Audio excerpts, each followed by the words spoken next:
죽여도 모자랄 놈. 언니 버린 것처럼 나도 장애가 있었으면 버렸겠지. 뭐야? Listen up, Beyond the Bar just broke my brain. Look at him. This man is a delivery truck driver. So one day, this guy drinks coffee laced with alcohol that his colleague gave him. Irish coffee. But guess what? The alcohol in that coffee creates a huge problem. So he's driving under the influence when suddenly BAM. A 5-year-old boy runs right into the street. The delivery truck comes this close to the child's face but miraculously stops just in time. Thank God, the car never actually touches the child. But here's where it gets crazy. The child's mother starts screaming bloody murder as if her kid just got hit by a truck. And the child? He responds to his mother's hysteria by suddenly collapsing and, wait for it, he can't move his legs anymore. Can you believe this? So the doctors examine this kid, right? And they find spinal nerve damage as if he was actually hit by a car. But here's the kicker, absolutely no external injuries whatsoever. They call it conversion disorder or the nocebo effect. You guys know about the placebo effect? When you believe fake medicine will work and your body actually heals? Well, nocebo is the evil twin. Your mind literally creates real physical damage to your body. Now get this, the child's mother, Lee Sang-mi, she quit her job after giving birth. Her entire family lives in Canada. Her husband is doing his PhD at Johns Hopkins, so she's completely alone raising this kid. And all that loneliness? She dumps every ounce of it onto her child. We're talking about still breastfeeding a 51-month-old, that's over 4 years old, people. And pulling him out of kindergarten after just 1 week. Why? Because supposedly the kid can't bear being separated from mommy. After this so-called accident, they're going to the hospital 5 to 6 times a week, but guess what? 0 prescription records. You know why? Because even though this child was never hit by that car, his mother's over-the-top reaction made the kid genuinely believe he was seriously injured, classic Munchausen syndrome. So in court, Yoon Suk-hoon exposes all of this.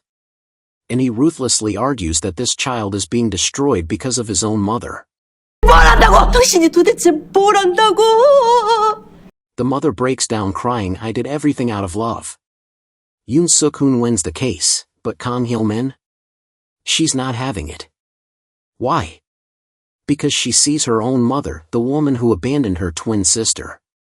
She tells Yoon Suk-hoon, look, if you accept that mothers are human and can be cruelly selfish, then you can understand. But Yoon Suk-hoon? 이 얘기 그만하고 싶어. He's thinking about his ex-wife who never even told him she was pregnant before aborting their child. And he says he just can't fully understand it in his heart yet. This case clearly hit way too close to home for him. 이 쓰레기 같은 새끼, 장인영이를 때렸다고! 이 악마 같은 놈이! Then, plot twist. Another case lands on their desk. Yoon Suk-hoon gets assigned to defend Como Fund CEO Choi Cheol-min, who's been reported by his housekeeper Kim Young-suk for abusing his 6-year-old daughter In Young. According to this housekeeper, CEO Choi has been beating this little girl. And get this, Choi brings private doctors to his house so there are no hospital records. But wait. Can we even trust this Kim Young-suk lady?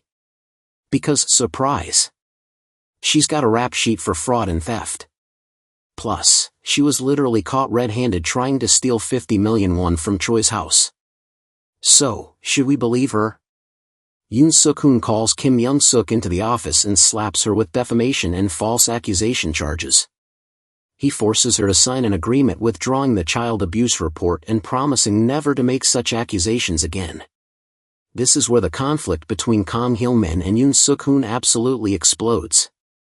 Hil-min believes Choi is a child abuser and wants to report him, but Suk-hoon just silenced their only witness. 네, 윤숙훈입니다.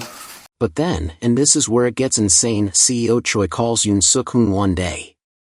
He says, I hit the kid a little, she ran away, now the police are at my door, fix this. Yes. He was a child abuser all along.